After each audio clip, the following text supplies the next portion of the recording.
ਹੁਣ ਤੁਸੀਂ Punjabi radio USA ਨੂੰ ਆਪਣੇ ਫੋਨ ਨੰਬਰਾਂ ਤੋਂ ਸੁਣ ਸਕਦੇ ਹੋ, ਜਿਸ ਦੇ ਵਿੱਚ USA ਦੇ ਲਈ 832 551 5029, 8325515029 ਜਾਂ 605 475 6868, 6054756868।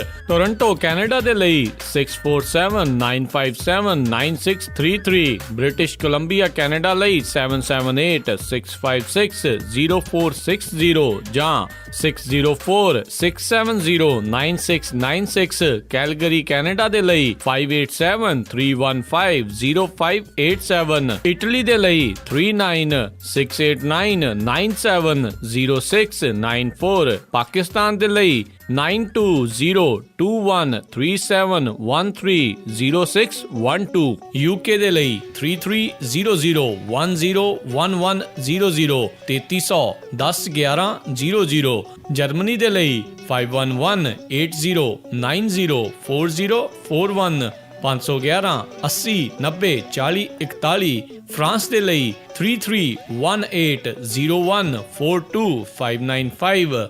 33180142 ਆਸਟ੍ਰੇਲੀਆ ਦੇ ਲਈ 612080805601, 612080805601। ਹੁਣ ਤੁਸੀਂ ਆਪਣੇ ਦੇਸ਼ਾਂ ਦੇ ਵਿੱਚੋਂ ਇਹਨਾਂ ਨੰਬਰਾਂ ਦੇ ਉੱਤੇ ਕਾਲ ਕਰਕੇ ਪੰਜਾਬੀ ਰੇਡੀਓ USA ਨੂੰ ਲਾਈਵ ਸੁਣ ਸਕਦੇ ਹੋ। ਇਸ ਦੇ ਨਾਲ ਹੀ ਤੁਸੀਂ ਖਬਰਾਂ, ਖਬਰ ਤੇ ਨਜ਼ਰ, ਸਿਹਤ ਸੰਭਾਲ ਦਾ ਪ੍ਰੋਗਰਾਮ, ਨਾਨ ਸਟਾਪ ਪੰਜਾਬੀ ਗੀਤ, ਗੁਰਬਾਣੀ ਰੇਡੀਓ, ਸ਼੍ਰੀ ਦਰਬਾਰ ਸਾਹਿਬ ਜੀ ਦੇ ਹੁਕਮਨਾਮਾ ਸਾਹਿਬ ਦੀ ਵਿਆਖਿਆ ਪੰਜਾਬੀ ਅਤੇ ਅੰਗਰੇਜ਼ੀ ਦੇ ਵਿੱਚ, ਵੱਖ-ਵੱਖ ਗੁਰੂ ਘਰਾਂ ਦਾ ਸਿੱਧਾ ਪ੍ਰਸਾਰਣ, ਇਹ ਸਾਰਾ ਕੁਝ ਇਹਨਾਂ ਨੰਬਰਾਂ ਤੇ ਡਾਇਲ ਕਰਕੇ ਸੁਣ ਸਕਦੇ ਹੋ, ਜਾਂ ਸਾਡੀ ਵੈਬਸਾਈਟ www.punjabiradiousa.com ਤੇ ਵੀ ਸੁਣ ਸਕਦੇ ਹੋ।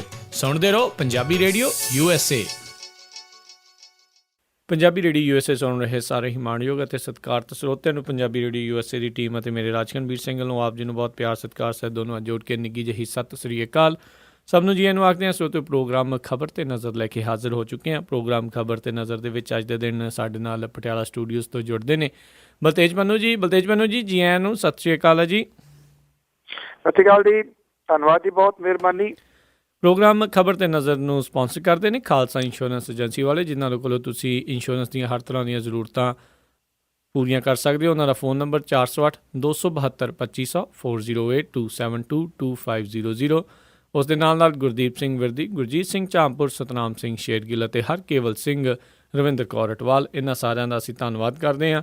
ਜੇ ਤੁਸੀਂ ਜਾਂ ਕੋਈ ਹੋਰ ਕਾਰੋਬਾਰ ਇਸ ਪ੍ਰੋਗਰਾਮ ਨੂੰ ਸਪਾਂਸਰ ਕਰਨਾ ਚਾਹੁੰਦੇ ਹੋ, ਉਸ ਦੇ ਲਈ ਸੰਪਰਕ ਕਰ ਸਕਦੇ ਹੋ। ਨੰਬਰ 408-722-7698, 4087227698 ਦੇ ਉੱਤੇ। ਅਤੇ ਬਲਦੇਜ ਪੰਨੂ ਜੀ, ਗੱਲਬਾਤ ਦਾ ਸਿਲਸਿਲਾ ਜਿਹੜਾ ਜੀ ਸ਼ੁਰੂ ਕਰਦੇ ਹਾਂ। ਆਮ ਆਦਮੀ ਪਾਰਟੀ ਦੀਆਂ ਪੰਜਾਬ 'ਚ 15 ਤੋਂ ਕਹਿੰਦੇ ਜੀ ਰੈਲੀਆਂ ਸ਼ੁਰੂ। ਕਿ ਆਮ ਆਦਮੀ ਪਾਰਟੀ ਦੇ ਜਿਹੜੇ ਕਨਵੀਨਰ ਨੇ, ਡਿਸਟ੍ਰਿਕਟ ਕਨਵੀਨਰ ਤੇ ਅਹੁਦੇਦਾਰਾਂ ਦੀ ਜਿਹੜੀ ਮੀਟਿੰਗ ਸੀ ਜੀ, ਉਹ ਸੰਜੇ ਸਿੰਘ ਹੋਰਾਂ ਦੀ ਅਗਵਾਈ ਦੇ ਵਿੱਚ ਇੱਥੇ ਚੰਡੀਗੜ੍ਹ ਦੇ ਵਿੱਚ ਹੋਈ ਹੈ ਜੀ। ਉਹਨਾਂ ਨੇ ਇੱਥੇ ਜਿਹੜੇ ਕੁਝ ਐਲਾਨ ਕੀਤੇ ਨੇ ਜੀ। ਇੱਕ ਤਾਂ ਇਹ ਆਖਿਆ ਜੀ ਕਿ ਜਿਹੜੀ ਪਾਰਟੀ ਦੇ ਵਿੱਚ ਡਿਸਿਪਲਿਨ ਜਿਹੜਾ ਜੀ ਉਹਨੂੰ ਭੰਗ ਨਹੀਂ ਹੋਣ ਦਿੱਤਾ ਜਾਊਗਾ, ਤੇ ਜੇ ਕੋਈ ਡਿਸਿਪਲਿਨ ਭੰਗ ਕਰੂਗਾ ਤੇ ਉਹਦੇ ਤੇ ਸਖਤ ਕਾਰਵਾਈ ਜਿਹੜੀ ਆ ਜੀ ਉਹ ਕੀਤੀ ਜਾਊਗੀ ਜੀ। ਲੋਕਾਂ ਨੂੰ ਸਰਕਾਰ ਦੀਆਂ ਜਿਹੜੀਆਂ ਲੋਕ ਮਾਰੂ ਨੀਤੀਆਂ ਨੇ ਉਹਦੇ ਲਾਮਬੰਦ ਕਰਨ ਦੇ ਵਾਸਤੇ ਬੇਈਮਾਨ ਭਜਾਓ ਪੰਜਾਬ ਬਚਾਓ ਬੈਨਰ ਦੇ ਹੇਠ ਇੱਕ ਜਨ ਅੰਦੋਲਨ ਜਿਹੜਾ ਜੀ ਉਹ ਸ਼ੁਰੂ ਕਰਨ ਦਾ ਫੈਸਲਾ ਕੀਤਾ ਗਿਆ। 15 ਮਈ ਤੋਂ 30 ਮਈ ਤੱਕ ਇਹ ਰੈਲੀਆਂ ਜਿਹੜੀਆਂ ਜੀ ਉਹ ਕੀਤੀਆਂ ਜਾਣਗੀਆਂ ਜੀ।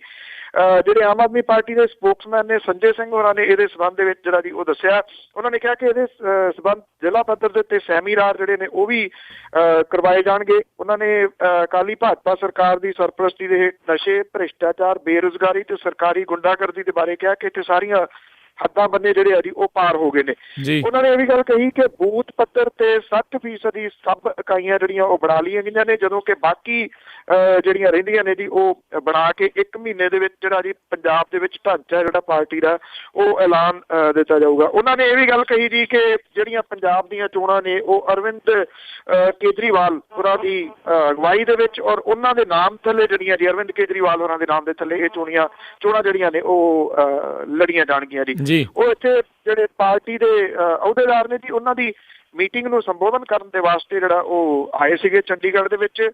ਔਰ ਉਮੀਦ ਕੀਤੀ ਜਾ ਸਕਦੀ ਹੈ ਜੀ ਕਿ ਸ਼ਾਇਦ ਪੰਜਾਬ ਵੱਲ ਪਾਰਟੀ ਜਿਹੜੀ ਹੈ ਜੀ ਉਹ ਧਿਆਨ ਦੇਊਗੀ। ਉਹ ਸ਼ਾਇਦ ਇਸ ਕਰਕੇ ਵੀ ਕਿ ਦੂਜਾ ਧੜਾ ਜਿਹੜਾ ਜੀ ਉਹ ਵੀ ਰੈਡੀ ਆ ਅੱਜ ਮੀਟਿੰਗ ਕਰਨ ਦੇ ਵਾਸਤੇ ਚੰਡੀਗੜ੍ਹ 'ਚ। ਇਸ ਮੀਟਿੰਗ ਦੇ ਵਿੱਚ ਜਿਹੜੇ 3 ਮੈਂਬਰ ਪਾਰਲੀਮੈਂਟ ਫਤਿਹਗੜ੍ਹ ਸਾਹਿਬ ਤੋਂ, ਫਰੀਦਕੋਟ ਤੋਂ, ਸੰਗਰੂਰ ਤੋਂ ਜਿਹੜੇ ਜੀ ਉਹ ਹਾਜ਼ਰ ਹੋਏ, ਪਰ ਇਹਦੇ ਵਿੱਚ ਪਟਿਆਲੇ ਤੋਂ ਮੈਂਬਰ ਪਾਰਲੀਮੈਂਟ ਜਿਹੜੇ ਨੇ ਜੀ ਉਹ ਹਾਜ਼ਰ ਨਹੀਂ ਹੋਏ ਜੀ। ਗਾਂਧੀ ਧਰਮਵੀਰ ਗਾਂਧੀ ਜੀ ਜੀ ਤੇ ਨਾਲ ਹੀ ਆਮ ਆਦਮੀ ਪਾਰਟੀ ਦੇ ਜੁੜੀ ਹੋਈ ਗੱਲ ਕਰਦੇ ਹਾਂ ਵੀ ਆਮ ਆਦਮੀ ਪਾਰਟੀ ਦੇ ਜਿਹੜੇ ਵਰਕਰ ਆ ਉਹਨਾਂ ਨੇ ਆਪਣੀ ਜਿਹੜੀ ਭੜਾਸ ਆ ਜੀ ਬਿਨ ਬੁਲਾਏ ਮੀਟਿੰਗ 'ਚ ਪਹੁੰਚ ਕੇ ਜਿਹੜੀ ਹੈ ਜੀ ਕੱਢੀ, ਤੇ ਲੋਕ ਕੋਈ ਨਾ ਕੋਈ ਪ੍ਰੋਗਰਾਮ ਦੀ ਕਹਿ ਲਓ ਵੀ ਮੰਗ ਕਰ ਰਹੇ ਆ। ਖਾਸ ਕਰਕੇ ਧੂਰੀ ਦੇ ਵਿੱਚ ਨਾ ਇਲੈਕਸ਼ਨ ਲੜਨ ਤੋਂ ਵੀ ਕਿਤੇ ਨਾ ਕਿਤੇ ਨਿਰਾਸ਼ ਸੀਗੇ। ਬਿਲਕੁਲ ਜੀ, ਇਹ ਨਿਰਾਸ਼ਾ ਦੇ ਵਿੱਚੋਂ ਨਿਕਲਿਆ ਹੋਇਆ ਜੀ ਸਾਰਾ ਕੁਝ। ਦੇਖੋ ਚੰਡੀਗੜ੍ਹ ਦੇ ਵਿੱਚ ਮੀਟਿੰਗ ਜਿਹੜੀ ਰੱਖੀ ਹੋਈ ਸੀ 71 ਸੈਕਟਰ ਦੇ ਵਿੱਚ, ਵਰਕਰ ਉੱਥੇ ਨਹੀਂ ਸੀ ਸੱਦੇ ਗਏ ਜੀ, ਪਰ ਵੱਡੀ ਗਿਣਤੀ ਦੇ ਵਿੱਚ ਜਿਹੜੇ ਜੀ ਵਰਕਰ ਉੱਥੇ ਪਹੁੰਚ ਗਏ। ਉਹਨਾਂ ਨੂੰ ਜਿਹੜਾ ਦਫ਼ਤਰ ਸੀਗਾ ਜੀ, ਮੇਨ ਦਫ਼ਤਰ ਜਿਹੜਾ ਆਮ ਆਦਮੀ ਪਾਰਟੀ ਦਾ, ਉਹਦੇ ਅੰਦਰ ਨਹੀਂ ਜਾਣ ਦਿੱਤਾ ਗਿਆ। ਐਂਟਰੀ ਗੇਟ ਦੇ ਉੱਤੇ ਉਹਨਾਂ ਨੂੰ ਜਿਹੜਾ ਸੀ ਉਹ ਰੋਕ ਲਿਆ ਗਿਆ। ਇਹ ਆਖਿਆ ਗਿਆ ਜੀ ਕਿ ਵਰਕਰਾਂ ਦੀ ਮੀਟਿੰਗ ਜਿਹੜੀ ਉਹ ਨਹੀਂ ਹੈਗੀ। ਪਰ ਵਰਕਰ ਉੱਥੋਂ ਗਏ ਨਹੀਂ ਜੀ, ਉਹ ਉੱਥੇ ਰਹੇ। ਜਦੋਂ ਸ਼ਾਮ ਨੂੰ ਇਹ ਮੀਟਿੰਗ ਜਿਹੜੀ ਆ ਉਹ ਖਤਮ ਹੋਈ, ਜਦੋਂ ਇਹ ਆਗੂ ਬਾਹਰ ਆਏ ਤੇ ਉਹਨਾਂ ਨੇ ਰੱਜ ਕੇ ਜਿਹੜੀ ਭੜਾਸ ਸੀ ਉਹ ਆਪਣੀ ਇੱਥੇ ਕੱਢੀ ਜੀ। ਉਹਨਾਂ ਨੇ ਜਿਹੜੇ ਵਰਕਰ ਸੀਗੇ ਉਹਨਾਂ ਨੇ ਇਹ ਵੀ ਗੱਲ ਕਹੀ ਜੀ ਕਿ ਜਦੋਂ 22 ਜ਼ਿਲ੍ਹਾ ਕਨਵੀਨਰਾਂ ਦੇ ਨਾਲ ਮੀਟਿੰਗ ਕਰ ਰਹੇ ਨੇ ਤਾਂ 17 ਦੇ ਖਿਲਾਫ ਤਾਂ ਪੰਜਾਬ ਦੇ ਵਿੱਚ ਜਿਹੜੀ ਹੈ ਜੀ ਬਗਾਵਤ ਚੱਲ ਰਹੀ ਹੈ ਇਸ ਵੇਲੇ। ਏਦਾਂ ਦੀ ਸਥਿਤੀ ਦੇ ਵਿੱਚ ਸਹੀ ਫੈਸਲਾ ਜਿਹੜਾ ਉਹ ਆਉਣ ਦੀ ਉਮੀਦ ਜਿਹੜੀ ਹੈ ਜੀ ਉਹ ਘੱਟ ਹੈ ਜੀ। ਇਹ ਜਿਹੜੇ ਉੱਥੇ ਪਹੁੰਚੇ ਹੋਏ ਸੀਗੇ ਲੋਕੀ, ਉਹਨਾਂ ਨੇ ਇਹ ਗੱਲ ਕਹੀ ਜੀ। ਬਿਲਕੁਲ ਤੁਹਾਡੀ ਗੱਲ ਠੀਕ ਹੈ ਜੀ। ਜਿਹੜਾ ਪ੍ਰੋਗਰਾਮ ਕੋਈ ਨਾ ਦੇਣਾ, ਜਿਹੜਾ ਲਾਮਬੰਦ ਲੋਕਾਂ ਨੂੰ ਨਾ ਕਰਨਾ, ਇਹਨੂੰ ਲੈ ਕੇ ਨਿਰਾਸ਼ਾ ਜਿਹੜੀ ਹੈ ਨਾ ਜੀ ਉਹ ਵਰਕਰਾਂ ਦੇ ਵਿੱਚ ਸਿੱਧਮ ਸਿੱਧੀ ਜਿਹੜੀ ਹੈ ਜੀ ਉਹ ਝਲਕ ਰਹੀ ਹੈ। ਆਮ ਆਦਮੀ ਪਾਰਟੀ ਨੇ ਧੂਰੀ ਵਾਲੀ ਜਿਹੜੀ ਹੈ ਜੀ ਉਹ ਚੋਣ ਨਹੀਂ ਲੜੀ। ਵਰਕਰ ਜਿਹੜੇ ਨੇ, ਕਿਉਂਕਿ ਇਹੋ ਜਿਹੇ ਮੌਕੇ ਦੇ ਉੱਤੇ ਉਹਨਾਂ ਦਾ ਜੋਸ਼ ਇੰਨਾ ਹੁੰਦਾ, ਉਹਨਾਂ ਨੂੰ ਜੇ ਪ੍ਰੋਗਰਾਮ ਨਾ ਦਿੱਤਾ ਜਾਵੇ ਤੇ ਫਿਰ ਇਹ ਹੈ ਜੀ ਕਿ ਉਹ ਪੁੱਠੇ ਪਾਸੇ ਵੀ ਤੁਰ ਪੈਂਦੇ ਨੇ ਜਾਂ ਦੂਜੀਆਂ ਪਾਰਟੀਆਂ ਦੇ ਨਾਲ ਜਿਹੜਾ ਜੀ ਉਹ ਜਾ ਰਲਦੇ ਨੇ। ਪਾਰਟੀ ਜਿਹੜੀ ਸੀ ਉਹਨੇ ਧੂਰੀ ਦੀ ਚੋਣ ਜਿਹੜੀ ਆ ਉਹ ਨਹੀਂ ਲੜੀ, ਜਿਹਦੇ ਕਰਕੇ ਪਾਰਟੀ ਵਰਕਰ ਜਿਹੜੇ ਉਹ ਨਿਰਾਸ਼ ਵੀ ਨੇ। ਇੱਥੇ ਕੁਝ ਜਿਹੜੇ ਪਹੁੰਚੇ ਹੋਏ ਸਨ ਦਿੜਵੇ ਤੋਂ, ਉਹਨਾਂ ਨੇ ਭਗਵੰਤ ਮਾਨ ਹੋਰਾਂ ਦੇ ਉੱਤੇ ਵੀ ਜਿਹੜੇ ਕੁਝ ਦੋਸ਼ ਜਿਹੜੇ ਸੀ ਉਹ ਲਾਏ ਕਿ ਉਹਨਾਂ ਨੇ ਉਹਨਾਂ ਦੀ ਮਦਦ ਜਿਹੜੀ ਆ ਜੀ ਮਾੜੇ ਸਮੇਂ ਦੇ ਉੱਤੇ ਨਹੀਂ ਕੀਤੀ। ਜਦੋਂ ਕਿ ਦਿੜਵੇ ਤੋਂ ਪਹੁੰਚੇ ਹੋਏ ਇੱਕ ਹੋਰ ਗਰੁੱਪ ਨੇ ਇਹ ਗੱਲ ਕਹੀ ਕਿ ਨਹੀਂ, ਉਹਨਾਂ ਨੇ ਹਮੇਸ਼ਾ ਜਿਹੜੀ ਆ ਜੀ ਉਹ ਮਦਦ ਕੀਤੀ ਆ। ਇਹ ਝੂਠੇ ਦੋਸ਼ ਜਿਹੜੇ ਨੇ ਉਹਨਾਂ ਦੇ ਉੱਤੇ ਲਾ ਰਹੇ ਨੇ। ਸੋ ਪੂਰੇ ਪੰਜਾਬ ਦੇ ਵਿੱਚੋਂ ਹੀ ਤਕਰੀਬਨ ਜਿਹੜੇ ਸੀਗੇ ਜੀ ਇਹ ਪਹੁੰਚੇ ਹੋਏ ਵਰਕਰ ਸਨ ਜੀ। ਐਕਚੁਅਲੀ ਇਹ ਵੀ ਪਤਾ ਲੱਗਿਆ ਕੁਝ ਅੰਦਰੂਨੀ ਜਿਹੜੇ ਸੂਤਰ ਨੇ ਉਹਨਾਂ ਤੋਂ ਕਿ ਸੁੱਚਾ ਸਿੰਘ ਛੋਟੇਪੁਰ ਹੋਰੀ ਜਿਹੜੇ ਤਰੀਕੇ ਦੇ ਨਾਲ ਕੁਝ ਕੱਢੇ ਛੱਡੇ ਜਿਹੜੇ ਲੀਡਰ ਨੇ ਉਹਨਾਂ ਨੂੰ ਲਿਆ ਰਹੇ ਨੇ। ਇਸ ਮਸਲੇ ਦੇ ਉੱਤੇ ਹੀ ਵਾਹਵਾ ਜਿਹੜੀ ਹੈ ਜੀ ਉਹ ਅੰਦਰ ਗੱਲ ਹੋਈ ਦੱਸੀ ਜਾਂਦੀ ਹੈ ਕਿ ਇਹ ਜਿਹੜਾ ਕਲਚਰ ਪਹਿਲਾਂ ਅਕਾਲੀ ਦਲ ਨੇ ਅਪਣਾਇਆ ਹੋਇਆ ਸੀ ਨਾ, ਸਰੋਪੇ ਲੈ ਕੇ ਤੁਰ ਪਓ ਸਵੇਰ ਤੋਂ ਸ਼ਾਮ ਤੱਕ ਕੇ ਪਾਈ ਚੱਲੋ ਗਲਾਂ ਦੇ ਵਿੱਚ, ਇਹ ਪਾਰਟੀ ਦੇ ਵਿੱਚ ਜਿਹੜਾ ਜੀ ਉਹ ਨਾ ਹੋਵੇ। ਦੇਖਿਆ ਇਸ ਮੀਟਿੰਗ ਤੋਂ ਬਾਅਦ ਜਿਹੜੀ ਅੰਦਰ ਖਾਤੇ ਇੱਕ ਦੂਜੇ ਦੀਆਂ ਲੱਤਾਂ ਖਿੱਚਣ ਦੀ ਚੱਲ ਰਹੀ ਹੈ ਜੀ ਇਸ ਵੇਲੇ ਪ੍ਰੈਕਟਿਸ, ਉਹ ਕਿੰਨੀ ਕੁ ਰੁਕਦੀ ਹੈ ਜੀ। ਤੇ ਇੱਥੇ ਵੀ ਜਿਹੜੀਆਂ ਕਾਲਾਂ ਖਾਸ ਕਰਕੇ, ਕਿਉਂਕਿ ਪ੍ਰੋਗਰਾਮ WhatsApp ਦੇ ਉੱਤੇ ਜਾਂਦਾ ਆ ਜਿਹੜਾ ਵਿਸ਼ਵ ਪੱਧਰ ਦੇ ਉੱਤੇ ਜਿਹੜਾ ਭਾਰਤ ਦੇ ਵਿੱਚ, ਪੰਜਾਬ ਦੇ ਵਿੱਚ, ਉੱਥੋਂ ਵੀ ਕਾਫੀ ਜਿਹੜੀਆਂ ਕਾਲਾਂ ਆਉਂਦੀਆਂ ਉਹ ਪੁੱਛ ਰਹੇ ਸੀਗੇ ਵੀ ਆਮ ਆਦਮੀ ਪਾਰਟੀ ਜਿਹੜੀ ਹੈ ਧੂਰੀ ਚੋਣ ਨੂੰ ਲੈ ਕੇ ਜੇ ਆਪ ਨਹੀਂ ਲੜ ਲਈ ਤਾਂ ਕਿਸੇ ਹੋਰ ਇਮਾਨਦਾਰ ਬੰਦੇ ਦੀ ਹਿਮਾਇਤ ਜਿਹੜੀ ਆ ਉਹ ਕਿਉਂ ਨਹੀਂ ਕਰ ਰਹੀ। ਖਾਸੇ ਜਿਹੜੇ ਇੱਕ ਹਿਸਾਬ ਦੇ ਨਾਲ ਉਹ ਨਿਰਾਸ਼ ਜਿਹੜੇ ਨਜ਼ਰ ਆ ਰਹੇ ਸੀਗੇ। ਬਿਲਕੁਲ, ਦੇਖੋ ਉਹਦੇ 'ਚ ਉਹ ਆ ਕਿ ਜੇ ਹੁਣ ਪਾਰਟੀ ਨੇ ਚੋਣ ਨਹੀਂ ਲੜੀ, ਮੰਨ ਲਓ, ਕਿਉਂਕਿ ਉਹ ਹਲਕਾ ਪੈਂਦਾ ਜੀ ਮੈਂਬਰ ਪਾਰਲੀਮੈਂਟ ਭਗਵੰਤ ਮਾਨ ਹੋਰਾਂ ਦਾ, ਧੂਰੀ ਤੋਂ ਉਹ 66,000 ਵੋਟਾਂ ਉਹ ਲੈ ਕੇ ਗਏ ਸਨ। ਉਹਨਾਂ ਦਾ ਅੱਜ ਵੀ ਆਧਾਰ ਉੱਥੇ ਹੈਗਾ।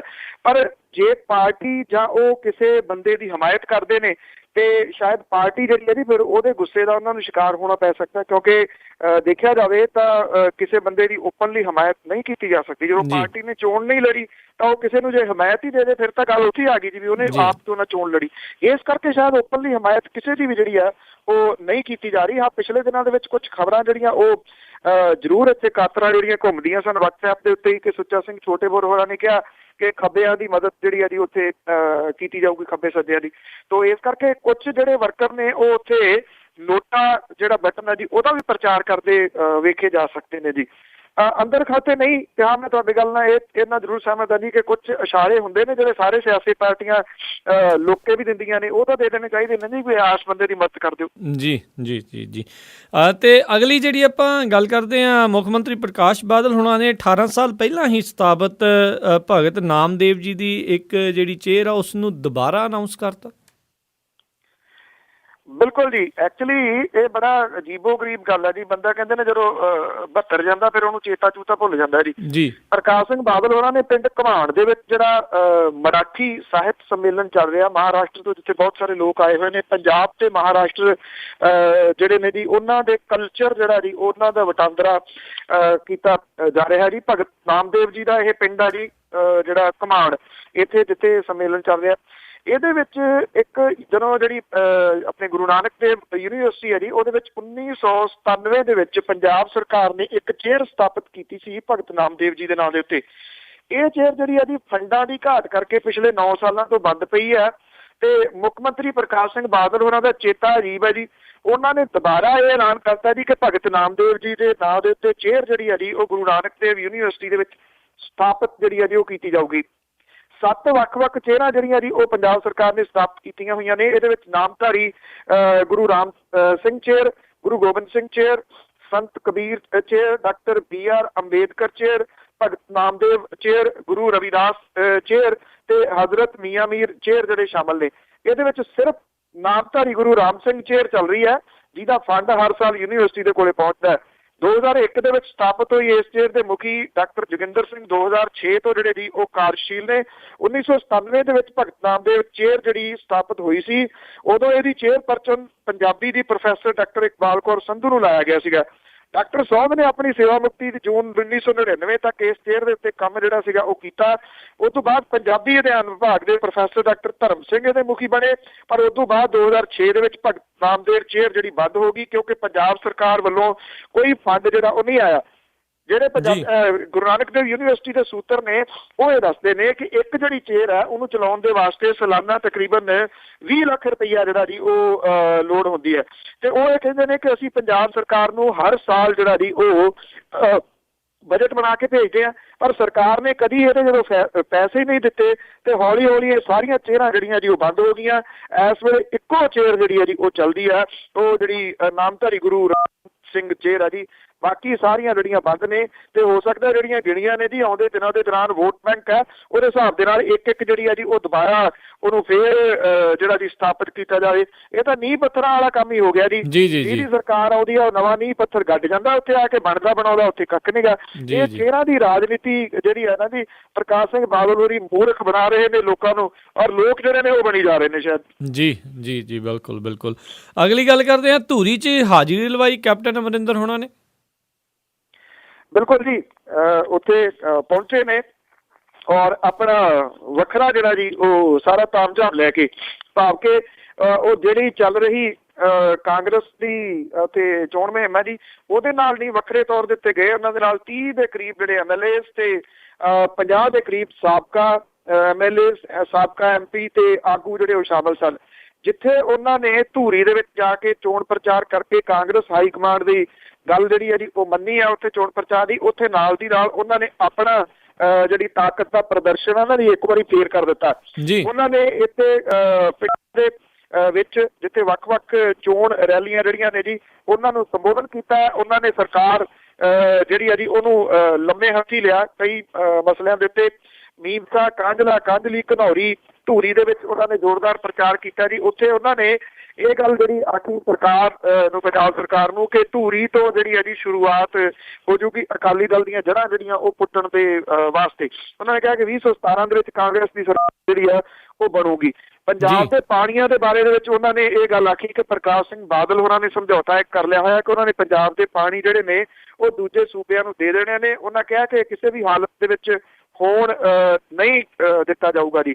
ਔਰ ਇਹਦੇ ਨਾਲ ਨਾਲ ਉਹਨਾਂ ਨੇ ਪ੍ਰਕਾਸ਼ ਸਿੰਘ ਬਾਦਲ ਤੇ ਅਕਾਲੀ ਦਲ ਨੂੰ ਇਸ ਮਸਲੇ ਦੇ ਉੱਤੇ ਘੇਰਿਆ ਕਿ ਜਿਹੜੇ ਕਿਸਾਨਾਂ ਦੇ ਵਿਰੋਧ ਦੇ ਵਿੱਚ ਜਾ ਰਿਹਾ ਜੀ ਜਿਹੜਾ ਲੈਂਡ ਬਿੱਲ ਹੈ, ਉਸ ਮਸਲੇ ਦੇ ਉੱਤੇ ਅਕਾਲੀ ਦਲ ਦੇ ਜਿਹੜੇ ਮੁੱਖ ਮੰਤਰੀ ਨੇ ਪ੍ਰਕਾਸ਼ ਸਿੰਘ ਬਾਦਲ ਨੂੰ ਪਿੰਡਾਂ ਦੇ ਵਿੱਚ ਘੇਰੋ ਤੇ ਉਹਨਾਂ ਨੂੰ ਪੁੱਛੋ ਕਿ ਉਹਨਾਂ ਨੇ ਜਿਹੜੇ ਕਿਸਾਨ ਨੇ ਉਹਨਾਂ ਦੇ ਵਾਸਤੇ ਕਾਲਾ ਬਿੱਲ ਕਹੇ ਜਾਂਦੇ ਇਸ ਲੈਂਡ ਬਿੱਲ ਦੇ ਉੱਤੇ ਆਪਣੇ ਸਾਈਨ ਜਿਹੜੇ ਨੇ ਉਹ ਕਿਉਂ ਕੀਤੇ। ਜਿਹੜਾ ਬਰਨਾਲਾ ਪਰਿਵਾਰ ਹੈ ਜੀ ਉਹਨੂੰ ਸੁੱਖ ਦਾ ਸਾਹ ਆਇਆ ਇਸ ਜਿਹੜੀਆਂ ਉਹਨਾਂ ਦੀਆਂ ਰੈਲੀਆਂ ਤੋਂ ਬਾਅਦ, ਕਿਉਂਕਿ ਇਹਦੇ ਵਿੱਚ ਇਕੱਠ ਵੀ ਭਰਵਾਂ ਹੋਇਆ। ਇੱਕ ਦਿਨ ਹੋਰ ਅਜੇ ਜਿਹੜਾ ਜੀ ਚੋਣ ਪ੍ਰਚਾਰ ਕੈਪਟਨ ਅਮਰਿੰਦਰ ਸਿੰਘ ਹੋਰੀ, ਸਿਮਰ ਪ੍ਰਤਾਪ ਸਿੰਘ ਬਰਨਾਲਾ ਜਿਹੜੇ ਕਾਂਗਰਸ ਦੇ ਉਮੀਦਵਾਰ ਨੇ ਉਹਨਾਂ ਦੇ ਵਾਸਤੇ ਕਰਨਗੇ ਜੀ। ਕੈਪਟਨ ਅਮਰਿੰਦਰ ਸਿੰਘ ਹਰ ਥਾਂ ਦੇ ਉੱਤੇ ਸ਼ਕਤੀ ਪ੍ਰਦਰਸ਼ਨ ਕਰਦੇ ਫਿਰਦੇ ਨੇ, ਇੰਨੇ ਜ਼ਿਆਦਾ ਇਹਨਾਂ ਦੇ ਨਾਲ ਜੇ ਜੁੜੇ ਆ ਤੇ ਕਾਂਗਰਸ ਤੋਂ ਅੱਡ ਹੋ ਕੇ ਨਵੀਂ ਪਾਰਟੀ ਕਿਉਂ ਨਹੀਂ ਬਣਾ ਲੈਂਦੇ? ਸਵਾਲ ਤੁਹਾਡਾ ਵਧੀਆ ਜੀ। ਜੇ ਕੁਝ ਧਿਰਾਂ ਜਿਹੜੀਆਂ ਨੇ ਪੰਜਾਬ ਦੀਆਂ ਇਹੋ ਜਿਹੀਆਂ 2-4 ਹੈਗੀਆਂ ਨੇ ਉਹ ਇਕੱਠੀਆਂ ਹੋ ਜਾਣ, ਇੱਕ ਬਦਲਦਾ ਹੋਰ ਜਿਹੜਾ ਜੀ ਨਿਕਲ ਸਕਦਾ ਪੰਜਾਬ ਦੇ ਵਿੱਚ। ਪਰ ਸ਼ਾਇਦ ਕੈਪਟਨ ਅਮਰਿੰਦਰ ਸਿੰਘ ਹੋਰੀ ਆਪਣੀਆਂ ਕਮਜ਼ੋਰੀਆਂ ਵੀ ਸਮਝਦੇ ਨੇ ਜੀ, ਕਿਉਂਕਿ ਕੈਪਟਨ ਅਮਰਿੰਦਰ ਸਿੰਘ ਹੋਰੀ ਇੱਕ ਗੱਲ ਤਾਂ ਹੈ ਵੀ ਕਰਾਊਡ ਪੁੱਲਰ ਹੈਗੇ ਨੇ। ਉਹ ਕਾਂਗਰਸ ਦੇ ਵਿੱਚ ਉਹਨਾਂ ਦੇ ਕੱਦ ਬੁੱਤ ਦਾ ਕੋਈ ਨੇਤਾ ਨਹੀਂ ਹੈਗਾ, ਪਰ ਉਹਨਾਂ ਦੀ ਸਮੱਸਿਆ ਜਿਹੜੀ ਸਭ ਤੋਂ ਵੱਡੀ ਹੈ ਜੀ ਉਹ ਰਾਜੇਸ਼ਾਹੀ ਹੈ। ਉਹ ਰਾਜਾ ਪਹਿਲਾਂ ਅਖਵਾ ਕੇ ਖੁਸ਼ ਹੁੰਦੇ ਨੇ, ਕੈਪਟਨ ਅਖਵਾ ਕੇ ਜਾਂ ਸਾਬਕਾ ਮੁੱਖ ਮੰਤਰੀ ਅਖਵਾ ਕੇ ਇੰਨੇ ਖੁਸ਼ ਨਹੀਂ ਹੁੰਦੇ। ਜੇ ਉਹਨਾਂ ਨੂੰ ਕਿਤੇ ਰਾਜਾ ਸਾਹਿਬ ਕਹਿ ਦਿੱਤਾ ਜਾਵੇ ਤਾਂ ਚੌੜੇ ਹੋ ਜਾਂਦੇ ਨੇ। ਰਾਜਿਆਂ ਦੀਆਂ ਫਿਰ ਰਾਜਿਆਂ ਵਾਲੀਆਂ ਜਿਹੜੀਆਂ ਉਹ ਆਦਤਾਂ ਹੁੰਦੀਆਂ ਨੇ। ਆਦਤਾਂ ਦੇ ਬਾਰੇ ਦੇ ਵਿੱਚ ਤਾਂ ਵਾਰਿਸ ਸ਼ਾਹ ਕਹਿੰਦਾ ਨਾ ਜੀ, ਵਾਰਿਸ ਸ਼ਾਹ ਨਾਲ ਆਦਤਾਂ ਜਾਂਦੀਆਂ ਨੇ ਭਾਵੇਂ ਕੱਟੀਏ ਪੋਰੀਆਂ ਪੋਰੀਆਂ ਜੀ। ਤੇ ਉਹਦੇ ਪੋਰੀਆਂ ਪੋਰੀਆਂ ਵੀ ਕੱਟਦੀਆਂ ਜਾਣ, ਉਹਨਾਂ ਦੀਆਂ ਆਦਤਾਂ ਨਹੀਂ ਜਾਣਗੀਆਂ ਨਾ ਜੀ, ਕਿਉਂਕਿ ਉਹ 10 ਤੋਂ 5 ਕੰਮ ਕਰਨ ਵਾਲੇ ਨੇ, 5 ਤੋਂ 10 ਨੇ। ਜੀ ਜੀ ਜੀ, ਬਿਲਕੁਲ ਬਿਲਕੁਲ। ਤੇ ਅਗਲੀ ਜਿਹੜੀ ਗੱਲ ਕਰਦੇ ਹਾਂ, ਭਰਤੀ ਘੁਟਾਲਾ ਜਿਹੜਾ ਹੋਇਆ ਸੀ ਉਸ ਦੇ ਵਿੱਚ ਰਵੀ ਦੋਸ਼ੀ ਤੇ ਨਾਲ ਉਹਨਾਂ ਦੇ ਸਾਥੀ ਦੋਸ਼ੀ ਕਰਾਰ। ਰਵੀ ਸਿੱਧੂ, ਮਾਫੀ ਚਾਹੁੰਦਾ ਜੀ। ਜੀ ਰਵੀ ਸਿੱਧੂ, ਹਾਂਜੀ। ਐਕਚੁਅਲੀ ਜਿਹੜਾ ਰਵਿੰਦਰਪਾਲ ਸਿੰਘ ਰਵੀ ਸਿੱਧੂ ਦੇ ਤੌਰ ਦੇ ਉੱਤੇ ਜਾਣਿਆ ਜਾਂਦਾ ਜੀ, ਇਹ ਪੰਜਾਬ ਲੋਕ ਸੇਵਾ ਕਮਿਸ਼ਨ ਐਕਚੁਅਲੀ ਉਦੋਂ ਦਾ ਐਸਾ ਰਵੀ ਸਿੱਧੂ ਨੇ ਘੁਟਾਲਾ ਕੀਤਾ ਜੀ। ਇਹ ਚਿੱਟਾ ਹਾਥੀ ਅਜੇ ਵੀ ਸਰਕਾਰ ਨੇ ਬੰਨਿਆ ਹੋਇਆ, ਕੰਮਕਾਰ ਕੱਖ ਨਹੀਂ ਹੈਗਾ ਜੀ, ਤਨਖਾਹਾਂ ਇਹ ਤੋਂ ਦੇਈ ਜਾਂਦੇ ਨੇ। 13 ਸਾਲਾਂ ਤੋਂ ਬਾਅਦ ਇਹ ਫੈਸਲਾ ਜਿਹੜਾ ਜੀ ਆਇਆ ਪਟਿਆਲੇ ਦੇ ਵਿੱਚ, ਔਰ ਵਧੀਕ ਸੈਸ਼ਨ ਪੁਸ਼ਪਿੰਦਰ ਸਿੰਘ ਦੀ ਅਦਾਲਤ ਦੇ ਵਿੱਚ ਜਿਹੜਾ ਫੈਸਲਾ ਸੁਣਾਇਆ ਗਿਆ ਕਿ ਇਹਨਾਂ ਨੂੰ ਦੋਸ਼ੀ ਕਰਾਰ ਦਿੱਤਾ ਗਿਆ। ਰਵੀ ਸਿੱਧੂ ਤੇ 4 ਉਹਦੇ ਨਾਲ ਜਿਹੜੇ ਨੇ ਜੀ ਉਹ ਹੋਰ ਨੇ, ਜਿਹਦੇ ਵਿੱਚ ਸਾਬਕਾ PPSC ਦੇ ਸਕੱਤਰ ਪ੍ਰਿਤਪਾਲ ਸਿੰਘ ਵਾਸੀ ਪਟਿਆਲਾ, ਪਰਮਜੀਤ ਸਿੰਘ ਪੰਮੀ ਚੰਡੀਗੜ੍ਹ ਦਾ ਰਹਿਣ ਵਾਲਾ, PS ਸੋਢੀ ਨੂੰ ਦੋਸ਼ੀ ਕਰਾਰ ਦਿੱਤਾ ਗਿਆ ਜੀ।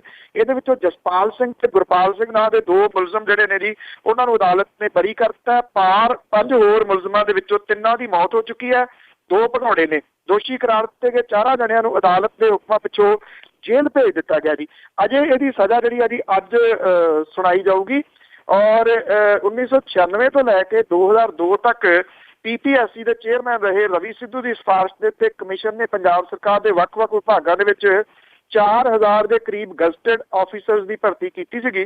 ਪਰ 2002 ਦੇ ਵਿੱਚ ਕੈਪਟਨ ਅਮਰਿੰਦਰ ਸਿੰਘ ਦੇ ਮੁੱਖ ਮੰਤਰੀ ਬਣ ਤੇ ਉਹਨਾਂ ਦੀ ਸਰਕਾਰ ਨੇ ਇਹਨਾਂ ਮਾਮਲਿਆਂ ਦੇ ਦੌਰਾਨ ਧਾਂਦਲੀਆਂ ਦੀ ਸ਼ਿਕਾਇਤ ਮਿਲਣ ਦੇ ਉੱਤੇ ਵਿਜੀਲੈਂਸ ਤੋਂ ਜਾਂਚ ਕਰਵਾਈ, ਜਿਹਦੇ ਦੌਰਾਨ ਰਵੀ ਸਿੱਧੂ ਵੱਲੋਂ ਕਈ ਉਮੀਦਵਾਰਾਂ ਤੋਂ ਮੋਟੀਆਂ ਰਕਮਾਂ ਲੈ ਕੇ ਜਿਹੜਾ ਸੀਗਾ ਉਹ ਭ੍ਰਿਸ਼ਟਾਚਾਰ ਦਾ ਮਾਮਲਾ ਜਿਹੜਾ ਸੀਗਾ ਉਹ ਸਾਹਮਣੇ ਆਇਆ ਸੀਗਾ। ਬੜੀਆਂ ਇੰਟਰਸਟਿੰਗ ਕਹਾਣੀਆਂ ਰਹੀਆਂ ਨੇ ਜੀ।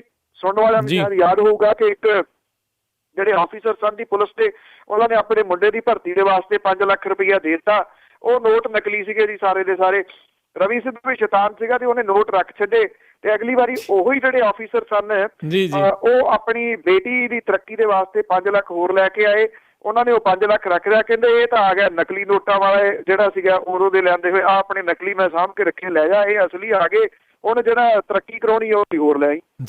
ਜੀ ਜੀ, ਬਿਲਕੁਲ ਬਿਲਕੁਲ। ਅਤੇ ਅਗਲੀ ਜਿਹੜੀ ਆਪਾਂ ਗੱਲ ਕਰਦੇ ਹਾਂ, ਸੋਨੀਪਤ ਦੇ ਵਿੱਚ ਇੱਕ ਸੰਦੂਕ 'ਚੋਂ 2 ਲਾਸ਼ਾਂ ਬਰਾਮਦ ਹੋਈਆਂ। ਦੇਖੋ ਜੀ, ਬਿਲਕੁਲ ਇਹ ਹਰਿਆਣੇ ਦੇ ਵਿੱਚ ਜਿਹੜੀ ਇੱਕ ਪਿਛਲੇ ਦਿਨਾਂ ਦੇ ਵਿੱਚ ਫਿਲਮ ਵੀ ਆਈ ਹੈ ਜੀ MH10, ਉਹ ਹਰਿਆਣੇ ਦੇ ਉੱਤੇ ਹੀ ਬਣੀ ਹੋਈ ਆ। ਇਹ ਆਨਰ ਕਿਲਿੰਗ ਦੇ ਉੱਤੇ ਹੀ ਹੈ ਜੀ ਉਹ। ਸੋ ਹਰਿਆਣੇ ਦੇ ਵਿੱਚ ਆਨਰ ਕਿਲਿੰਗ ਜਿਹੜੀ ਹੈ ਜੀ ਉਹ ਕਾਫੀ ਅਜੇ ਵੀ ਚੱਲਦੀ, ਉਹਨੂੰ ਠੱਲ ਜਿਹੜੀ ਉਹ ਨਹੀਂ ਪੈ ਰਹੀ। ਸੋਨੀਪਤ ਜ਼ਿਲ੍ਹੇ ਦੇ ਵਿੱਚ ਇੱਕ ਪਾਰਕ ਦੇ ਨੇੜੇ 2 ਵੱਖੋ ਵੱਖਰੇ ਸੰਦੂਕ ਸੀਗੇ, ਉਹਦੇ ਅੰਦਰ ਇੱਕ ਵਿਅਕਤੀ ਤੇ ਇੱਕ ਔਰਤ ਦੀਆਂ ਲਾਸ਼ਾਂ ਜਿਹੜੀਆਂ ਉਹ ਬਰਾਮਦ ਹੋਈਆਂ ਨੇ ਜੀ।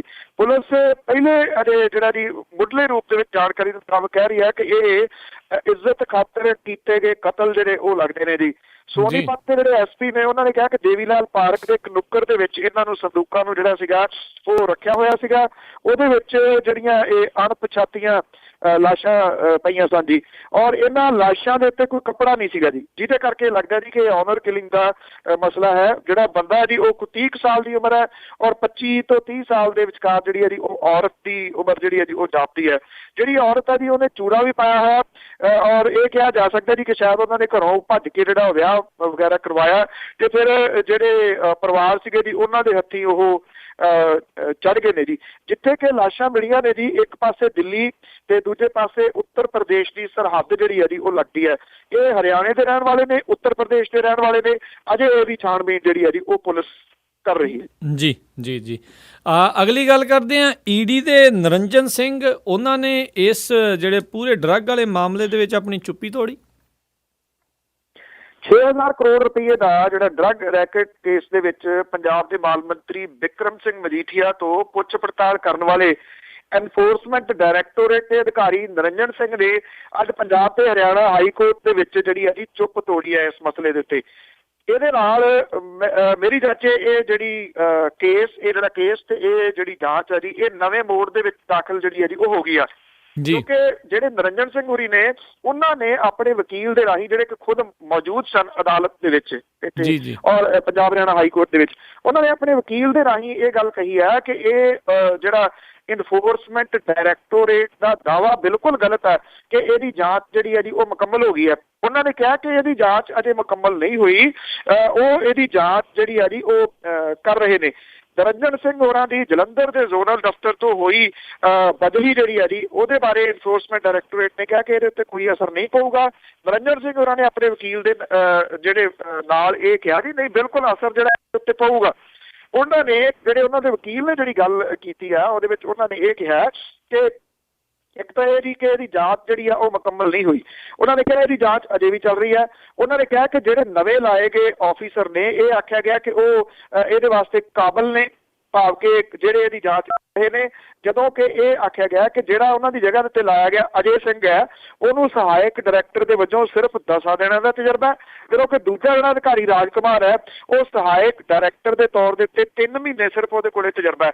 ਜਦੋਂ ਕਿ ਨਿਰੰਜਨ ਸਿੰਘ ਹੋਰੀ ਜਿਹੜੇ ਨੇ ਉਹ 4 ਸਾਲ ਤੋਂ ਇਸ ਅਹੁਦੇ ਦੇ ਉੱਤੇ ਕੰਮ ਕਰ ਰਹੇ ਨੇ ਤੇ ਜਿਹੜਾ 6000 ਕਰੋੜ ਰੁਪਏ ਦਾ ਇਹ ਡਰੱਗ ਰੈਕਟ ਸੀਗਾ ਇਹਦੀ ਉਹ ਜਾਂਚ ਦੇ ਵਿੱਚ ਕਾਫੀ ਡੂੰਘੇ ਜਿਹੜੇ ਉਹ ਜਾ ਚੁੱਕੇ ਨੇ ਤੇ ਇੱਥੋਂ ਤੱਕ ਆਫੀਸਰ ਕਿਸੇ ਨੂੰ ਪਹੁੰਚਦਿਆਂ ਕਈ ਮਹੀਨੇ ਫੇਰ ਜਿਹੜੇ ਉਹ ਲੱਗ ਜਾਣੇ ਨੇ। ਹੁਣ ਜਿਹੜੀ ਸਭ ਤੋਂ ਵੱਡੀ ਮੁਸ਼ਕਲ ਇਹ ਆਈ ਹੈ ਕਿ ਨਿਰੰਜਨ ਸਿੰਘ ਹੋਰਾਂ ਨੇ ਜਿਹੜਾ ਜੀ ਇਹਦਾ ਓਪਨਲੀ ਜਿਹੜਾ ਵਿਰੋਧ ਕਰਤਾ। ਇਨਫੋਰਸਮੈਂਟ ਡਾਇਰੈਕਟੋਰੇਟ ਇਹਨੂੰ ਕਿਹੜੇ ਤਰੀਕੇ ਦੇ ਨਾਲ ਦੇਖਦੀ ਹੈ ਇਹ ਬੜਾ ਆਪਣੇ ਆਪ ਦੇ ਵਿੱਚ ਇੰਟਰਸਟਿੰਗ ਜਿਹੜਾ ਦੀ ਉਹ ਰਹੂਗਾ। ਜੇ ਇਨਫੋਰਸਮੈਂਟ ਡਾਇਰੈਕਟੋਰੇਟ ਉਹਨਾਂ ਨੂੰ ਇਸ ਅਹੁਦੇ ਤੋਂ ਲਾਂਭੇ ਕਰ ਦਿੰਦੀ ਹੈ ਜ਼ਬਰਦਸਤੀ, ਜਾਂ ਹੁਣ ਕਿਉਂਕਿ ਮਾਮਲਾ ਅਦਾਲਤ ਦੇ ਵਿੱਚ ਹੈ, ਜ਼ਬਰਦਸਤੀ ਇਹ ਤੋਂ ਲਾਂਭੇ ਨਹੀਂ ਕੀਤਾ ਜਾ ਸਕਦਾ। ਜੇ ਕਿਸੇ ਹੋਰ ਤਰੀਕੇ ਦੇ ਨਾਲ ਉਹਨਾਂ ਨੂੰ ਪਾਸੇ ਕੀਤਾ ਜਾਂਦਾ ਤੇ ਇਹਦਾ ਗਲਤ ਮੈਸੇਜ ਜਿਹੜਾ ਜੀ ਉਹ ਸਿੱਧਾ ਪੰਜਾਬ ਸਰਕਾਰ ਦੇ ਖਿਲਾਫ ਵੀ ਜਾਊਗਾ, ਕਿਉਂਕਿ ਬਿਕਰਮ ਸਿੰਘ ਮਜੀਠੀਆ ਹੋਰਾਂ ਦੀ ਪੁੱਛਗਿੱਛ ਉਹਨਾਂ ਨੇ ਕੀਤੀ ਹੈ। ਈਵਨ ਜਿਹੜਾ ਚਲਾਨ ਪੇਸ਼ ਕੀਤਾ ਗਿਆ ਉਹਦੇ ਵਿੱਚ ਵੀ ਉਹਨਾਂ ਦਾ ਨਾਮ ਹੈ ਜੀ। ਇਹ ਕਿਹਾ ਜਾ ਰਿਹਾ ਜੀ ਕਿ ਇਹ ਸਾਰਾ ਮਸਲਾ ਜਿਹਦੇ ਵਿੱਚ ਬਿਕਰਮ ਸਿੰਘ ਮਜੀਠੀਆ ਹੋਰੀ ਉਹਨਾਂ ਦਾ ਨਾਮ ਜਿਹੜਾ ਸ਼ਾਮਲ ਹੈ ਜਾਂ ਭੋਲੇ ਵਾਲਾ ਕੇਸ ਹੈ, ਇਹਦੇ ਸੰਬੰਧ ਦੇ ਵਿੱਚ ਇਸ ਵੇਲੇ ਅੰਦਰ ਖਾਤੇ ਬਹੁਤ ਕੁਝ ਜਿਹੜਾ ਜੀ ਉਹ ਚੱਲ ਰਿਹਾ। ਕੀ ਚੱਲ ਰਿਹਾ, ਕੀ ਕੁਝ ਸਾਹਮਣੇ ਆਉਣਾ, ਇਹਦੇ ਵਾਸਤੇ ਥੋੜਾ ਇੰਤਜ਼ਾਰ ਹੀ ਕਰਨਾ ਪੈਣਾ, ਕਿਉਂਕਿ ਸਮੇਂ ਤੋਂ ਪਹਿਲਾਂ ਗੱਲ ਹੋਊਗੀ ਪਰ ਕੁਝ ਵੱਡਾ ਸਾਹਮਣੇ ਆਊਗਾ ਜ਼ਰੂਰ ਜੀ। ਜੀ ਜੀ ਜੀ ਅਤੇ ਅਗਲੀ ਗੱਲ ਕਰਦੇ ਹਾਂ, ਕਿਸੇ ਵੀ ਜਿਹੜੇ ਜੀ ਇਮਾਨਦਾਰ ਅਫਸਰ ਨੂੰ ਕਹਿੰਦੇ ਜੀ ਕਿਤੇ ਟਿਕਟ ਨਹੀਂ ਦਿੱਤਾ ਜਾਂਦਾ ਤੇ ਇਹੀ ਹਾਲ ਹਰਿਆਣੇ ਦੇ ਅਸ਼ੋਕ ਖੇਮਕਾ ਦੇ ਨਾਲ ਹੋ ਰਿਹਾ। ਬਿਲਕੁਲ ਜੀ, ਬਹੁਤ ਚਰਚਿਤ IAS ਅਧਿਕਾਰੀ ਨੇ ਅਸ਼ੋਕ ਖੇਮਕਾ। ਪਿਛਲੇ ਦਿਨਾਂ ਦੇ ਵਿੱਚ ਉਹਨਾਂ ਦੀ 47ਵੀਂ ਬਦਲੀ ਜਿਹੜੀ ਹੈ ਜੀ ਉਹ ਕੀਤੀ ਗਈ ਹੈ। ਉਹ ਭਾਰਤੀ ਜਨਤਾ ਪਾਰਟੀ ਜਿਹੜੀ ਕਿ ਜਦੋਂ ਕਾਂਗਰਸ ਦਾ ਰਾਜ ਸੀਗਾ ਇਹ ਕਹਿੰਦੀ ਸੀ ਜੀ ਕਿ ਇਹਨੇ ਇਸ ਬੰਦੇ ਨੇ ਬਹੁਤ ਵਧੀਆ ਕੰਮ ਕੀਤਾ, ਉਹਨੂੰ ਕਿਉਂ ਕਾਂਗਰਸ ਭਜਾਈ ਫਿਰਦੀ ਹੈ। ਉਹੀ ਅਸ਼ੋਕ ਖੇਮਕਾ ਨੇ ਜਿਨ੍ਹਾਂ ਨੇ ਸੋਨੀਆ ਗਾਂਧੀ ਦੇ ਜਵਾਈ ਰਾਬਰਟ ਵਾਡਰਾ ਦੀਆਂ ਜਿਹੜੀਆਂ ਪ੍ਰਾਪਰਟੀਜ਼ ਸੀਗੀਆਂ DLF ਉਹਨਾਂ ਦੀ ਜਿਹੜੀ ਕੰਪਨੀ ਆ ਉਹਦੇ ਬਾਰੇ ਘੁਟਾਲੇ ਜਿਹੜੇ ਸਾਹਮਣੇ ਲਿਆਂਦੇ ਸਨ ਕਿ ਕਿਵੇਂ ਕੌਡੀਆਂ ਦੇ ਭਾਅ ਜਿਹੜੀਆਂ ਜ਼ਮੀਨਾਂ ਨੇ ਉਹ ਇਹਨੂੰ ਦੇ ਦਿੱਤੀਆਂ ਗਈਆਂ ਨੇ ਜੀ। ਹੁਣ ਤੁਸੀਂ ਦੇਖੋ BJP ਦੀ ਸਰਕਾਰ ਸੈਂਟਰ ਦੇ ਵਿੱਚ ਵੀ ਹੈ, BJP ਦੀ ਸਰਕਾਰ ਜਿਹੜੀ ਹੈ ਜੀ ਉਹ ਹਰਿਆਣੇ ਦੇ ਵਿੱਚ ਵੀ ਹੈ। ਇਮਾਨਦਾਰ ਬੰਦੇ ਦੇ ਵਾਸਤੇ ਸਰਕਾਰਾਂ ਬਦਲਣੀਆਂ ਮੇਰਾ ਖਿਆਲ ਕੋਈ ਮਾਇਨੇ ਨਹੀਂ ਰੱਖਦੀਆਂ। ਹੁਣ ਅਸ਼ੋਕ ਖੇਮਕਾ ਹੋਰਾਂ ਦੀ ਘੇਰਾਬੰਦੀ ਜਿਹੜੀ ਹੈ ਜੀ ਉਹ ਸ਼ੁਰੂ ਹੋ ਗਈ ਹੈ।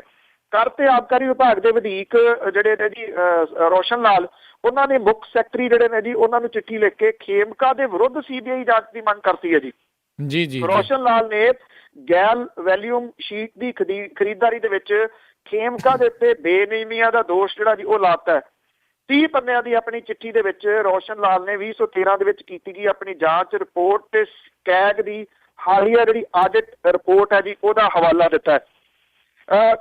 ਹਾਲਾਂਕਿ ਇਹ ਉਹਨੇ CBI ਜਾਂਚ ਦੀ ਮੰਗ ਕੀਤੀ ਹੈ, ਪਰ ਇੱਕ ਗੱਲ ਸਾਰੇ ਲੋਕ ਜਾਣਦੇ ਨੇ ਕਿ ਅਸ਼ੋਕ ਖੇਮਕਾ ਦੇ ਖਿਲਾਫ ਕੋਈ ਵੀ ਜਾਂਚ ਜਿਹੜੀ ਉਹ ਹੋ ਜੇ, ਉਹ ਬੰਦਾ ਜਿਹੜਾ ਜੀ ਇਮਾਨਦਾਰ ਵਿਅਕਤੀ ਹੈ, ਉਹਦੇ ਬਾਰੇ ਤਾਂ ਇਹ ਮਸ਼ਹੂਰ ਹੈ ਕਿ ਉਹ ਆਪਣਾ ਸਮਾਨ ਨਹੀਂ ਖੋਲਦਾ। ਸਮਾਨ ਇਸ ਕਰਕੇ ਨਹੀਂ ਖੋਲਦਾ, ਉਹਨੂੰ ਇਹ ਨਹੀਂ ਪਤਾ ਕਿ ਉਹਦੀ ਅਗਲੀ ਬਦਲੀ ਦੇ ਹੁਕਮ ਜਿਹੜੇ ਨੇ ਉਹ ਕਦੋਂ ਆ ਜਾਣੇ ਨੇ। ਮਨੋਹਰ ਲਾਲ ਖੱਟਰ ਹੋਰਾਂ ਨੇ ਬੜੇ ਦਾਅਵੇ ਵੱਡੇ ਜਿਹੜੇ ਉਹ ਕੀਤੇ ਸਨ, ਪਰ ਅਸ਼ੋਕ ਖੇਮਕਾ ਹੋਰਾਂ ਦੀ ਜਿਹੜੀ ਹੈ ਜੀ ਜਿਸ ਤਰੀਕੇ ਦੇ ਨਾਲ ਉਹਨੂੰ ਭਜਾਈ ਫਿਰ ਰਹੇ ਨੇ, ਸਵਾਲੀਆ ਚਿੰਤਾ ਜਿਹੜੇ ਦੀ ਉਹ ਜਿਹੜੀ ਭ੍ਰਿਸ਼ਟਾਚਾਰ ਦੇ ਨਾਲ ਲੜਨ ਦੇ ਜਿਹੜੇ ਦਾਅਵੇ ਸੀਗੇ ਸੈਂਟਰ ਦੀ ਸਰਕਾਰ ਦੇ, ਹਰਿਆਣੇ ਦੀ ਸਰਕਾਰ ਦੇ, ਉਹ ਸਾਹਮਣੇ ਆ ਗਏ ਨੇ। ਭਾਵ ਕਿ ਜਦੋਂ ਇਮਾਨਦਾਰ ਬੰਦਾ ਬੋਲਦਾ ਕੋਈ, ਉਹਦੇ ਦੁਆਲੇ ਜਿਹੜੇ ਜੀ ਇਹ ਤਾਂ ਹੋ ਗਏ ਕਿ CBI ਦੀ ਜਾਂਚ ਪਹਿਲਾਂ ਇਹਦੀ ਕਰਾ ਲਓ, ਇਹ ਬੰਦਾ ਬੋਲ ਕਿਉਂ ਰਿਹਾ, ਇਹ ਭਾਗ ਰਿਹਾ ਜੀ ਜਿਹੜਾ ਇੰਨੀ ਕਰਪਸ਼ਨ ਦੇ ਵਿੱਚ ਅਜੇ ਵੀ ਬੋਲੀ ਜਾ ਰਿਹਾ ਔਰ ਕਰਪਸ਼ਨ ਕਰ ਨਹੀਂ ਰਿਹਾ ਜੀ। ਜੀ ਜੀ ਜੀ ਜੀ ਬਿਲਕੁਲ। ਅਤੇ ਅਗਲੀ ਗੱਲ ਕਰਦੇ ਹਾਂ, ਸ਼੍ਰੀ ਦਰਬਾਰ ਸਾਹਿਬ ਵਿਖੇ ਪਹਿਲੀ ਵਾਰੀ ਮਰਿਆਦਾ ਭੰਗ ਹੋਈ। ਇਹਦੀ ਜਦੋਂ ਸਵੇਰ ਨੂੰ 4:30 ਵਜੇ ਆਰੰਭਤਾ ਹੁੰਦੀ ਹੈ, ਉਦੋਂ ਪਾਲਕੀ ਦੀ ਆਮਦ ਦੇ ਮੌਕੇ ਉੱਤੇ ਕੋਈ ਗ੍ਰੰਥੀ ਜਿਹੜਾ ਉਹ ਹਾਜ਼ਰ ਨਹੀਂ ਸੀਗਾ ਜੀ, ਜਿਹਦੇ ਕਰਕੇ ਪਾਲਕੀ 15 ਮਿੰਟ ਦੇਰੀ ਹੋ ਗਈ। ਮਰਿਆਦਾ ਜਿਹੜੀ ਇੱਥੇ ਚੱਲ ਰਹੀ ਹੈ ਦਰਬਾਰ ਸਾਹਿਬ, ਉਹਦੇ ਮੁਤਾਬਕ ਅਕਾਲ ਤਖ਼ਤ ਸਾਹਿਬ ਦੇ ਵਿੱਚ ਜਿਹੜਾ ਸੁੱਖ ਆਸਣ ਤੋਂ ਜਿਹੜਾ ਗੁਰੂ ਗ੍ਰੰਥ ਸਾਹਿਬ ਦਾ ਸਰੂਪ ਹੈ ਜੀ, ਉਹਨੂੰ ਹਰਿਮੰਦਰ ਸਾਹਿਬ ਲਿਆਂਦਾ ਜਾਂਦਾ ਹੈ। ਔਰ ਇੱਥੇ ਹਰਿਮੰਦਰ ਸਾਹਿਬ ਦੇ ਗ੍ਰੰਥੀ ਜਿਹੜੇ ਆਉਂਦੇ ਨੇ, ਜਿਹੜੇ ਨਗਾਰਾ ਵੱਜਣ ਤੇ ਕੋਠਾ ਸਾਹਿਬ ਦਾਖਲ ਹੁੰਦੇ ਨੇ ਤੇ ਅਰਦਾਸ ਕਰਨ ਮਗਰੋਂ ਜਿਹੜਾ ਪਾਵਨ ਸਰੂਪ ਹੈ ਜੀ ਉਹਨੂੰ ਲੈ ਕੇ ਅਕਾਲ ਤਖ਼ਤ ਸਾਹਿਬ ਤੋਂ ਹੇਠਾਂ ਲੈ ਕੇ ਆਉਂਦੇ ਨੇ, ਜਿੱਥੇ ਸੁਨਹਿਰੀ ਪਾਲਕੀ ਰੱਖੀ ਹੁੰਦੀ ਹੈ, ਤੇ ਇੱਥੋਂ ਫਿਰ ਇਹਨੂੰ ਹਰਿਮੰਦਰ ਸਾਹਿਬ ਦੇ ਵਿੱਚ ਜਿਹੜਾ ਜੀ ਉਹ ਲਿਜਾਇਆ ਜਾਂਦਾ। ਇਹ ਪਹਿਲੀ ਵਾਰੀ ਦੱਸਦੇ ਨੇ ਹੋਇਆ ਕਿ ਇੱਥੇ ਗ੍ਰੰਥੀ ਜਿਹੜਾ ਸੀਗਾ ਜੀ ਉਹ ਆਇਆ ਨਹੀਂ, ਡਿਊਟੀ ਦੇ ਉੱਤੇ ਆਉਣਾ ਭੁੱਲ ਗਿਆ, ਜਿਹਦੇ ਕਰਕੇ 15 ਮਿੰਟ ਦੀ ਦੇਰੀ ਹੋਈ। ਸੰਗਤਾਂ ਦੇ ਵਿੱਚ ਜਿਹੜੀ ਚਰਚਾ ਸੀ ਉਹ ਸੰਘਰਸ਼ ਸ਼ੁਰੂ ਹੋ ਗਈ ਕਿ ਇਹ ਕਿਉਂ ਨਹੀਂ ਆਇਆ, ਕਿਉਂਕਿ ਬਹੁਤ ਸਾਰੇ ਲੋਕ ਜਿਹੜੇ ਨੇ ਇਹ ਸਵੇਰ ਵਾਲੇ ਜੋ ਕੁਝ ਹੁੰਦਾ ਜੀ ਜਿਹੜੀ ਮਰਿਆਦਾ ਦੇ ਮੁਤਾਬਕ ਉਹਨੂੰ ਵੇਖਣ ਦੇ ਵਾਸਤੇ ਵੱਡੀ ਗਿਣਤੀ ਦੇ ਵਿੱਚ ਲੋਕ ਜਿਹੜੀ ਸੰਗਤ ਹੈ ਉਹ ਸਵੇਰੇ ਜਾਂਦੀ ਹੈ, ਜਿਹਨਾਂ ਦਾ ਰੂਟੀਨ ਹੈ ਜੀ 19 ਵਜੇ ਉੱਥੇ ਪਹੁੰਚਣਾ। ਉਹਦੇ ਨਾ ਆਉਣ ਕਰਕੇ ਘੁਸਰ-ਮੁਸਰ ਜਿਹੜੀ ਉਹ ਸ਼ੁਰੂ ਹੋਈ। ਫਿਰ ਉਸ ਤੋਂ ਬਾਅਦ ਜਿਹੜਾ ਸੀਗਾ ਜੀ ਝੱਟ ਦੇ ਨਹੀਂ ਜਿਹੜੇ ਜੀ ਉਹ ਸੱਦਿਆ ਗਿਆ ਉੱਥੇ ਜਿਹੜੇ ਅਕਾਲ ਤਖ਼ਤ ਦੇ ਗ੍ਰੰਥੀ ਨੇ ਉਹਨਾਂ ਨੂੰ ਜੀ, ਔਰ ਫਿਰ ਉਹਨਾਂ ਦੇ ਵੱਲੋਂ ਜਿਹੜੀ ਸੀ ਉਹ ਸੇਵਾ ਜਾ ਕੇ ਨਿਭਾਈ ਗਈ। ਜਿਹੜੀ ਸ਼੍ਰੋਮਣੀ ਗੁਰਦੁਆਰਾ ਪ੍ਰਬੰਧਕ ਕਮੇਟੀ ਹੈ ਉਹਦੇ ਵੱਲੋਂ ਇਹ ਕਿਹਾ ਜਾ ਰਿਹਾ ਹੈ ਕਿ ਜਿਹੜਾ ਗ੍ਰੰਥੀ ਸੀਗਾ ਜੀ ਉਹਦੀ ਡਿਊਟੀ ਅਸਲ ਦੇ ਵਿੱਚ ਪਿਛਲੇ 2-3 ਦਿਨ ਤੋਂ ਬਾਹਰ ਲੱਗੀ ਹੋਈ ਸੀ, ਜਿਹਦੇ ਕਰਕੇ ਜਿਹੜਾ ਜੀ ਇਹ ਸਾਰਾ ਕੁਝ ਹੋਇਆ। ਭਾਵ ਕਿ ਮਰਿਆਦਾ ਜਿਹੜੀ ਹੈ ਜੀ ਉਹਦੀ ਉਲੰਘਣਾ ਜਿਹੜੀ ਆ ਉਹ ਹੋਈ ਹੈ। ਅਸਲ ਕਾਰਨ ਕੀ ਨੇ ਜੀ ਇਹ ਕਿਸੇ ਨੂੰ ਪਤਾ ਨਹੀਂ ਲੱਗ ਰਿਹਾ ਜੀ, ਪਰ ਇੰਨਾ ਹੈ ਕਿ ਚਰਚਤ ਬਹੁਤ ਵੱਡੀ ਹੋ ਗਈ ਜੀ ਵੀ ਐਡੀ ਕੁਤਾਹੀ ਜਿਹੜੀ ਉਹ ਕਿਵੇਂ ਹੋਈ। ਜੀ ਜੀ ਜੀ ਤਾਂ ਸਰੋਤੋ ਇਹ ਸੀਗੀਆਂ ਸਾਡੀਆਂ ਅੱਜ ਦੀਆਂ ਕੁਝ ਖਬਰਾਂ ਜਿਨ੍ਹਾਂ ਦੇ ਉੱਤੇ ਆਪਾਂ ਗੱਲਬਾਤ ਕਰ ਰਹੇ ਸੀ ਬਲਤੇਜ ਪੰਨੂ ਜੀ ਦੇ ਨਾਲ। ਤੇ ਬਲਤੇਜ ਪੰਨੂ ਜੀ, ਜਾਣ ਦਾ ਵੇਲਾ ਹੋ ਗਿਆ, ਪਰ ਉਸ ਤੋਂ ਪਹਿਲਾਂ ਅੱਜਨਾਮਾ ਤੇ ਮੁੱਦਾ ਲੱਭੇ ਨਾ ਜਦੋਂ ਕੋਈ ਮੀਡੀਏ ਨੂੰ ਚੀਨੀ ਫੌਜ ਦਾ ਰਾਗ ਉਹ ਚੁੱਕ ਲੈਂਦਾ ਜੀ। ਮੁੱਦਾ ਲੱਭੇ ਨਾ ਜਦੋਂ ਕੋਈ ਮੀਡੀਏ ਨੂੰ ਚੀਨੀ ਫੌਜ ਦਾ ਰਾਗ ਉਹ ਚੁੱਕ ਲੈਂਦਾ, ਕਿੰਨਾ ਅੰਦਰ ਦੇ ਤੀਕ ਫਿਰ ਆਏ ਚੀਨੀ ਇਹ ਵੀ ਆਪਣੇ ਆਪ ਉਹ ਟੁੱਕ ਲੈਂਦਾ ਜੀ। ਆਏ ਚੀਨੇ ਤਾਂ ਸੁੱਕੇ ਨਹੀਂ ਜਾਣ ਦੇਣੇ, ਬੈਠਾ ਦਫ਼ਤਰਾਂ ਅੰਦਰ ਹੀ ਬੁੱਕ ਲੈਂਦਾ।